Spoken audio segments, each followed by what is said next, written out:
How does society contribute to victim blaming? How does society contribute to victim blaming? This is a question that many people may not think about, but it is essential to understand. Society plays a significant role in shaping how we view victims of crime. Often, the focus shifts from the perpetrator to the victim, which can lead to harmful attitudes and beliefs. Cultural and social norms are at the heart of this issue. Many societies have long-standing beliefs that suggest victims are somehow responsible for the crimes they suffer.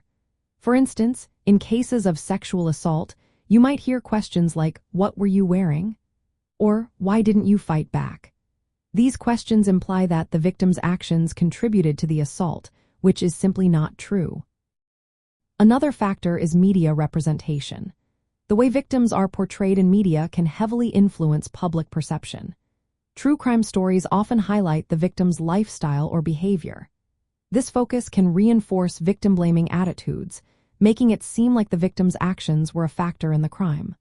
When the media emphasizes these narratives, it can shape how society views victims and their experiences.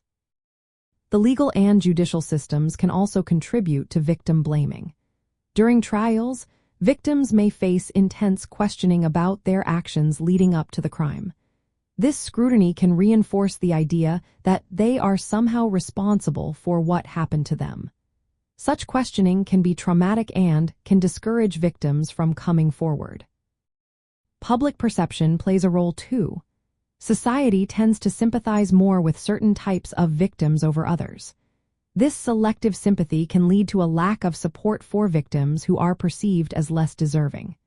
For example, victims of certain crimes might be blamed for their lifestyle choices, reducing public empathy and support. Psychological factors also come into play. The phenomenon known as attribution theory suggests that people often attribute their successes to internal factors and their failures to external factors. This mindset can lead individuals to blame victims for their misfortunes. It is easier for some to believe that the victim did something wrong rather than acknowledge the randomness or injustice of the situation. Understanding these societal contributions to victim blaming is vital.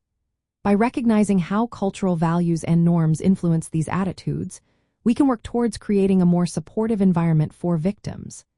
It is essential to ensure that perpetrators are held accountable for their actions. Shifting this perspective can help reduce the stigma associated with being a victim and encourage more individuals to come forward and report crimes.